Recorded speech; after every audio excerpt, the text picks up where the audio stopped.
wọ́n kí wa kú dédé àsìkò yìí níbi yòówù kẹ́tì láǹfààní látún ti máa darapọ̀ mọ́ wa lórí ìkànnì Àrólé Bàbá Tenten TV 2 níbi tá a ti mú ròyìn wá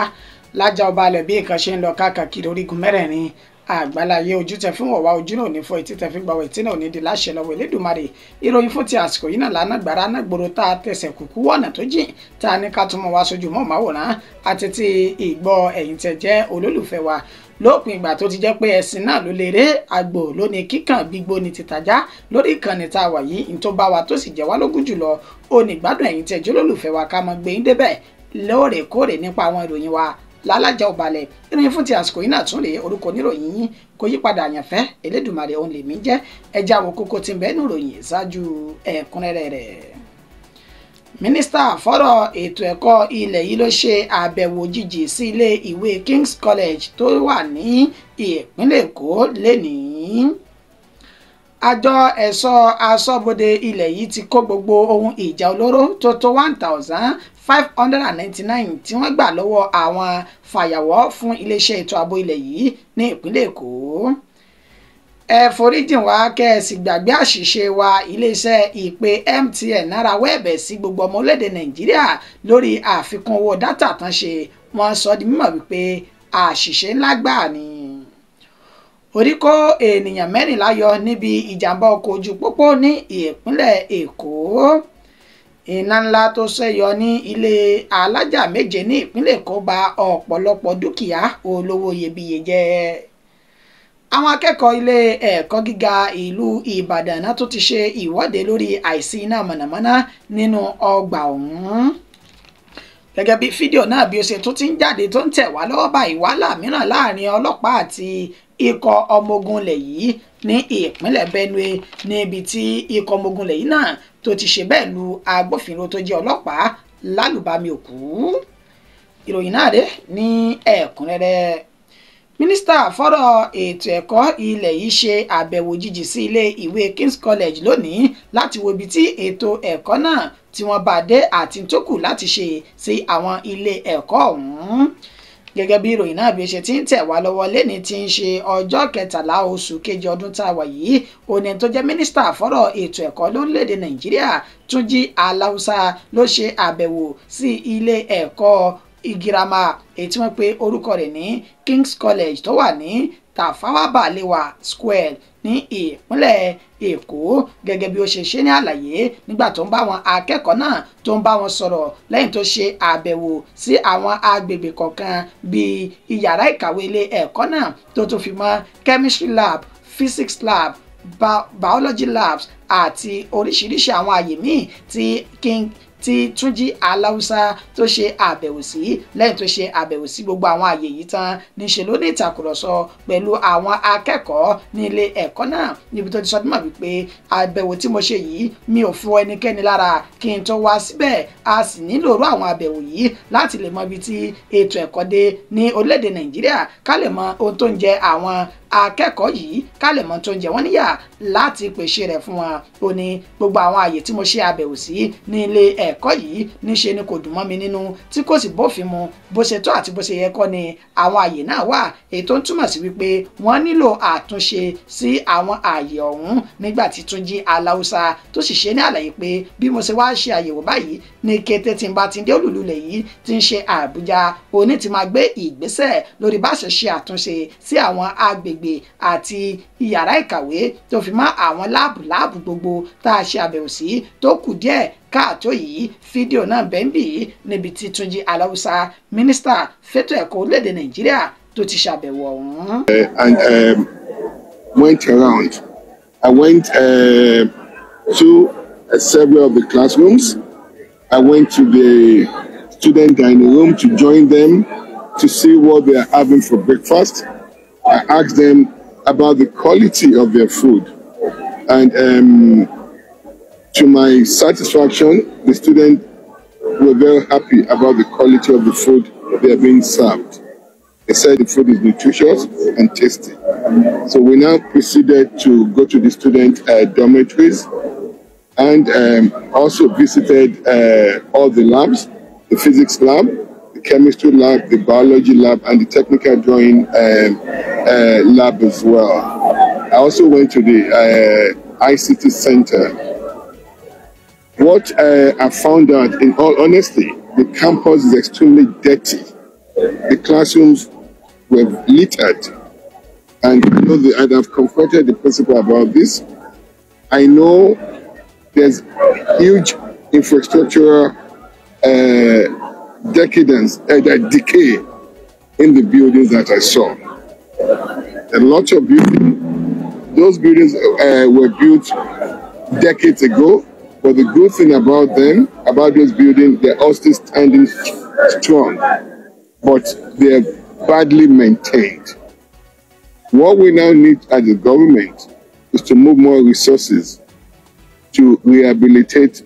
several of these buildings. This college is part of our good history. We can't allow this level of decay to persist. And as the Minister of Education, I'm going to take, I take my work very serious. It's an opportunity that was given to me by the President to serve him and serve Nigeria. I don't take this lightly. And what I saw here is very, very sad. I'm not happy at all with what I saw. But we will work as a government to quickly remedy a lot of the problems. We actually started. They have not had light, regular light, in almost several months. They were disconnected from the Lagos IPP, independent power plant, and they've made frantic efforts to be connected back to the Eco Disco. What I've done quickly this morning, I put a call to the chairman of Eco Disco, and I connected the principal to the chairman of Eco Disco, and he has promised that he would get this school, connected in the next few days. So that problem has been solved. Àjọ ẹ̀ṣọ́ aṣọ́bodè ilẹ̀ yìí ti kó gbogbo ohun ìjà olóró tó tó 1,599 tán gbà lọ́wọ́ àwọn fàyàwọ́ fún iléeṣẹ́ ètò ààbò ilẹ̀ yìí lẹ́kọ̀ọ́. The Nigeria Customs Service, àwọn àjọ aṣọ́bodè orílẹ̀-èdè Nàìjíríà, ó ní wọ́n ti ṣe ìkọsílẹ̀ ohun ìjà olóró ìbọn tó tó 1,599 nígbà tí wọ́n tún ṣe àkọsílẹ̀ ọta ìbọn tí òǹkà tiẹ̀ jẹ́ 2,298 tí wọ́n ṣe bẹ́ẹ̀ fà á lé National Center for Control of Small Arms and Light Weapons ní Èkó tí wọ́n fà á lé wọn lọ́wọ́ nígbà tí ẹni tó jẹ́ ọ̀gá àgbà àjọ kọ́sítọ́ọ̀mù náà Adéwálé Adéníyì tó ń ṣe àlàyé ó sọ dímọ̀ wípé láti ọdún 2024 táwọn ti ṣe ìgbésẹ̀ ọ̀hún lórí báwọn ṣe ń fi páńpẹ́ òfin mú àwọn fàyàwọ́ tí wọ́n ṣe bẹ́ẹ̀ kó ohun ìjà olóró wọlé lọ́nà tí ò bófin mu àti tí kò tọ́ níṣe ni àwọn ti gba òǹkà tó tó 1,599 yìí nígbà tó tún sọ dímọ̀ wípé àwọn ènìyàn 11 tí wọ́n jẹ́ afurasí tí wọ́n wu irú wà burúkú ọ̀hún làwọn ti fà lé àwọn agbófinró lọ́wọ́ níbi tí wọ́n ti ń ṣe ìwádìí lórí àwọn ènìyàn náà. Ó sọ dímọ̀ wípé akitiyan àwọn ó ní láti lè jẹ́ kí ètò ààbò tó péye kó wà ní gbogbo kọ̀rọ̀kọ́ndú ẹnu ibodè àti ààlà orílẹ̀-èdè Nàìjíríà tí kò sì ní fi sí ààyè fáwọn oníṣẹ́ láabi láti kó ohun ìjà olóró wọ ilé àbí kó jáde ní orílẹ̀-èdè yìí nígbà tí Nuhu Ribadu ẹni tó jẹ́ olùdámọ̀ràn pàtàkì fún ìjọba àpapọ̀ lórí ètò ààbò orílẹ̀-èdè Nàìjíríà èyí tí Johnson kò kú mọ́ tó sojú fún níbi ètò ọ̀hún wọ́n ṣe ní àlàyé ní ẹ̀kúnrẹ́rẹ́ pé ṣe rí iṣẹ́ takuntakun òun lẹ ṣe ẹ̀yin àjọ aṣọ́bodè orílẹ̀-èdè Nàìjíríà ó ní bí ẹ bá ṣe bẹ́ẹ̀ kẹ́fẹ́ àwọn ènìyàn yìí tẹ́ ẹ gba ohun ìjà olóró yìí yóò tún ti pọ̀ bíbá sí ní òde láàrin àwọn jàǹdùkú ní orílẹ̀-èdè Nàìjíríà nínú ètò wọn tún ti máa lò ó láti fi ṣe àkóbá fáwọn ọmọ orílẹ̀-èdè yìí ó ní àwọn yóò gbé ìgbésẹ̀ tó láàmìlàaka láti lè má jẹ́ kí irú àwọn ohun ìjà olóró burúkú yìí kó jáde síta àbí kó wọlé ní àjọṣepọ̀ tí ó wà láàrin orílẹ̀-èdè Nàìjíríà àti àwọn orílẹ̀-èdè mìíràn láti lè fi òpin sí irú ìgbésẹ̀ burúkú táwọn oníṣẹ́ láabi yìí tí wọ́n ń gbé. Ẹ foríjìn wá kẹ́ẹ̀sì gbàgbé àṣìṣe wa iléeṣẹ́ ìpè MTN náà rawọ́ ẹ̀bẹ̀ sí gbogbo ọmọ orílẹ̀-èdè Nàìjíríà lórí àfikún owó dátà tán ṣe wọ́n sọ dímọ̀ wípé àṣìṣe gbáà ò ní èyí jẹ́ fún àwọn. Iléeṣẹ́ ìpè ní orílẹ̀-èdè Nàìjíríà MTN àwọn ni wọ́n ti kọ síta gbàgàdà báyìí lójú òpó ayélujára wọn níbi tí wọ́n ti sọ mímọ̀ wípé àwọn mọ̀ ṣàṣìṣe lórí àfikún owó dátà èyí tí àwọn gbé lọ sí 200% tẹ́ ẹ bá gbàgbé níbi ọjọ́ kan sọ́jọ́ méjì báyìí ó ní iléeṣẹ́ MTN náà dédé gbé àrà míì yọ pẹ̀lú bí wọ́n ṣe sọ mímọ̀ wípé owó dátà táwọn ọmọlédè Nàìjíríà tí wọ́n yóò máa rà sí orí ẹ̀rọ ìbánisọ̀rọ̀ wọn ní agbọn ti MTN ó ní ó ti kúrò ní iye tí ó wà tẹ́lẹ̀ gẹ́gẹ́ bí àpẹẹrẹ èyí tí wọ́n ń tà ní ẹgbẹ̀rún méjì tẹ́lẹ̀ níṣe ni ó fò fẹ̀rẹ̀ tó sì di ẹgbẹ̀rún mẹ́fà náírà 2,000 to 6,000 naira nígbà tí èyí tí wọ́n tà ní 150,000 naira tẹ́lẹ̀ tó sì fò fẹ̀rẹ̀ tó di 240,000 naira wọ́n wá kọ sójú òpó ayélujára pé a mọ̀ pé ń bínú sí wa ó sì tó kẹ́ ẹ bínú sí wa lápapọ̀ lọ́mọlédè Nàìjíríà ó ní ṣùgbọ́n àwa náà mọ̀ pé bẹ́ẹ̀ lọ̀rọ̀ ṣe rí àṣìṣe gbà ni ẹ foríjìn wá tẹ́ bá wá foríjìn wá tán ẹ dákun ẹ tún gbàgbé gbogbo àṣìṣe tá a ṣe yìí a mọ̀ pàtàkì yín a sì mọ rírì yín nínú àwọn oníbàárà wa gẹ́gẹ́ bí àjọ MTN wọ́n sì kọ jáde síta tẹ́ bá sì gbàgbé níṣe ni àjọ tó ń rí sí tẹ́ bá sì gbàgbé níṣe ni àwọn àjọ tó ń rí sí ọ̀rọ̀ iṣẹ́ ní ilẹ̀ yìí NLC ni wọ́n ti fi ohùn léde látẹnẹni tó jẹ́ ààrẹ àwọn àjọ ọ̀hún àjọ ẹgbẹ́ òṣìṣẹ́ níbi tí wọ́n ti sọ mímọ̀ wípé kí àwọn ọmọ orílẹ̀-èdè Nàìjíríà kí wọ́n yan àwọn iléeṣẹ́ náà ní ìpọ̀sìn láti aago 11 òní títí di aago 2 ọ̀sán nínú tí wọ́n ní àti MTN àti Glo àti Airtel ẹ yàn wọ́n ní pọ̀sìn ẹ má ṣe ra dátà ẹ sì má ṣe ra káàdì sí orí wọn nítorí wípé àjọsọ wa kọ́ ni wọ́n gùn lé àfìgbà tí wọ́n bá tó ṣe bẹ́ẹ̀ tí wọ́n mú àdéhùn ṣẹ láti mú àdínkù bá owó ìpè àtowó dátà tí wọ́n gùn lé yìí ààrẹ Joe Ajaero ló sọ èyí di mọ́ lánàá òde yìí àmọ́ ṣá o níṣe ní iléeṣẹ́ MTN náà ti tọrọ àforíjìn ṣùgbọ́n bá ṣe tọrọ àforíjìn wọn kò yànnà náà rẹ̀ pé bóyá àwọn yóò dá owó ìpè àti owó dátà náà padà sí iye tó wà tàbí yóò sì wà bẹ́ẹ̀ títí lọ láéláé. oríṣiríṣi bẹ́ẹ̀ kó ènìyàn 14 yọ níbi ìjàmbá ọkọ̀ lójú pópó èyí tó wáyé ní ìpínlẹ̀ Èkó gẹ́gẹ́ bí àjọ tó ń rí sí ìṣẹ̀lẹ̀ pàjáwìrì lẹ́kọ̀ọ́ tó tún mójútó súnkẹrẹ pàkẹrẹ ọkọ̀ ní ìpínlẹ̀ Èkó Lagos State Traffic Management Authority LASTMAN èyí tí wọ́n fi léde látẹnẹni tó jẹ́ alukoro àjọ ọ̀hún Adébáyọ̀ Taofik wọ́n ṣe ní àlàyé wípé ìṣẹ̀lẹ̀ burúkú náà ó ní ó ṣẹlẹ̀ ní ìtòsí ìyànà Òwòrò Ṣòkí ní orí afárá Third Mainland Bridge ní ibi tí ìṣẹ̀lẹ̀ ọ̀hún tó ti ṣẹlẹ̀ báwo gan ni ọ̀rọ̀ náà báwo ni ó ṣe jẹ́ wọ́n sọ dímọ̀ wípé awakọ̀ bọ́ọ̀sì kan èyí tí wọ́n pè ní Mazda ó ní ó ṣe bẹ́ẹ̀ sá eré àsápajúdé tó sì sọ ìjánu rẹ̀ nù lásìkò tó wà ní ojú òpópónà náà nílò tó fi lọ rèé sọrí mọ́ ọkọ̀ Toyota Yaris èyí tó wà níbi tí ó ti ń bọ̀ ní jẹ́jẹ́ rẹ̀ níbi tí àkọsílẹ̀ ènìyàn 14 tí wọ́n ti ṣe bẹ́ẹ̀ fi ara gbá ìṣẹ̀lẹ̀ burúkú ọ̀hún nígbà tí àwọn ènìyàn náà tí wọ́n sì sáré gbé wọn dìgbàdìgbà lọ sí ilé ìwòsàn tó wà ní Gbàgádà ní ìpínlẹ̀ Èkó. Taofik Adébáyọ̀ alukoro tẹ̀síwájú wípé àwọn òṣẹ̀ṣẹ̀ máa sọ́lẹ̀ ní lánàá láti lè jẹ́ kí àwọn tí wọ́n ń ṣe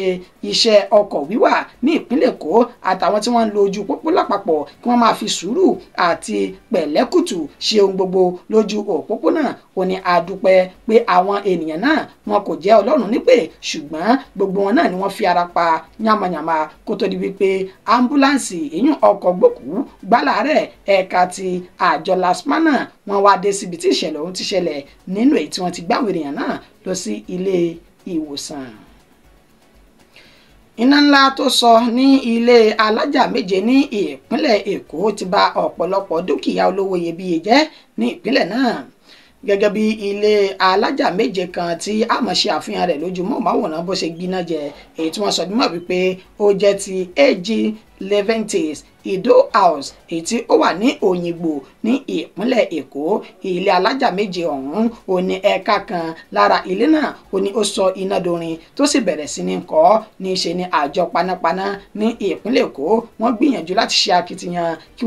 kí wọ́n dẹ́kun jíjó iná náà nínú ètí Elédùmarè tó sì fún wọn ṣe ṣùgbọ́n níṣe ní ọ̀pọ̀lọpọ̀ dúkìá ló ti ṣe bẹ́ẹ̀ bàjẹ́ lóòótọ́ àti lódodo kò sí ẹnikẹ́ni àbí ẹ̀mí ẹnikẹ́ni tó bá ìjàmbá iná náà lọ ṣùgbọ́n ṣùgbọ́n ọ̀gọ̀rọ̀ dúkìá olówó iyebíye òní iná náà òní ó bàjẹ́ ní ilé alájà méjì ọ̀hún gẹ́gẹ́ bí àlàyé tí wọ́n ṣe. Ohun tó ṣokùnfà iná náà òní wọ́n sọ dímọ̀ wípé lásìkò ooru tí a wà yìí ó ṣeéṣe kí àwọn irinṣẹ́ kọ̀ọ̀kan tó jẹ́ ti ìgbàlódé tí wọ́n ti gbé bẹ́ẹ̀ gbóná kọjá ààlà nínú ètò mú wọn kí wọ́n ṣe bẹ́ẹ̀ gbé iná jẹ. Ikọ̀ àjọ panápaná ní ìpínlẹ̀ Èkó wọ́n wá rọ tẹ olórí tẹlẹ́mù àti gbogbo orílẹ̀-èdè Nàìjíríà wípé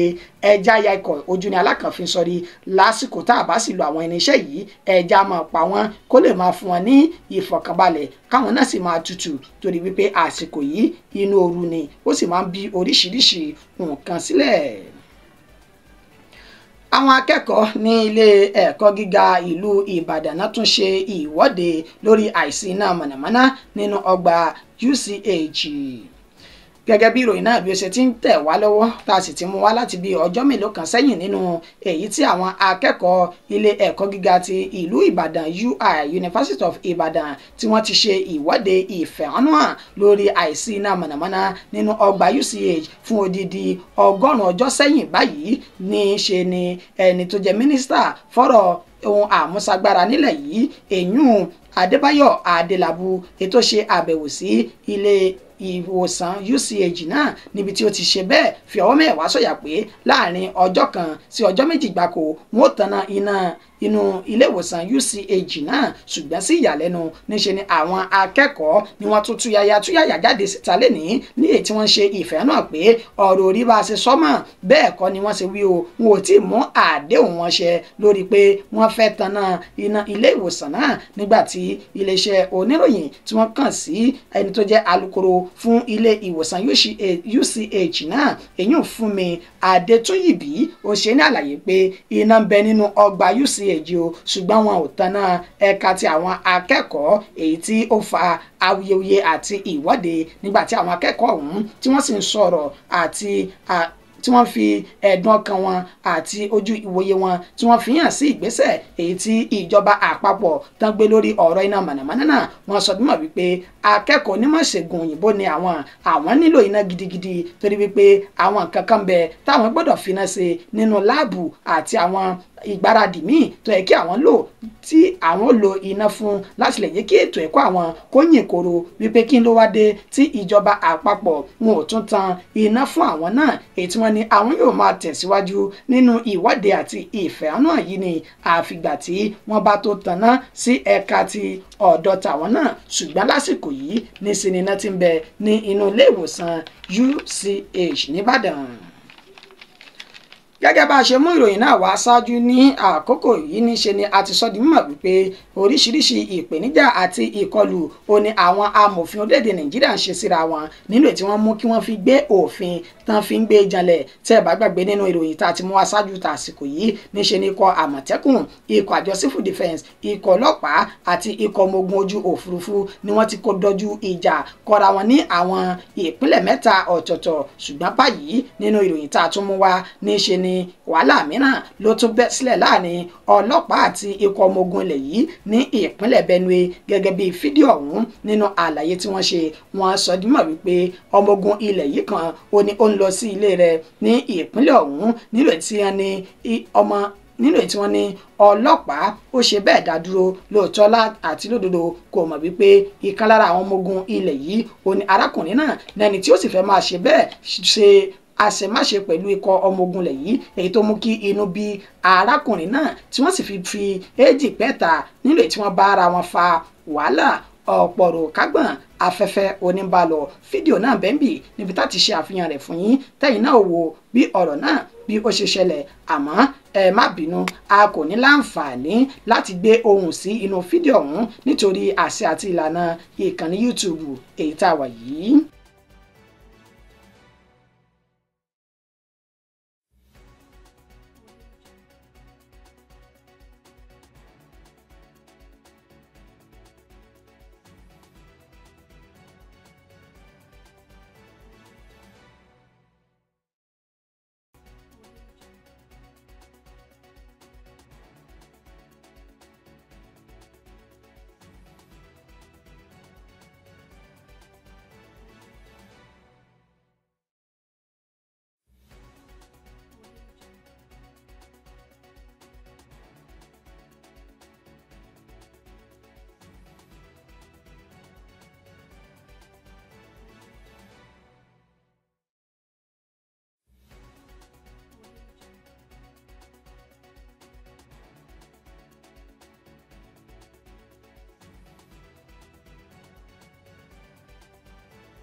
ẹ káàbọ̀ padà kì í dùn kó pọ̀ ṣókí òun náà ni ọbẹ̀ oge mọ́dẹ́mọ́gẹ́ fi lọ gbọ́dọ̀ kọjá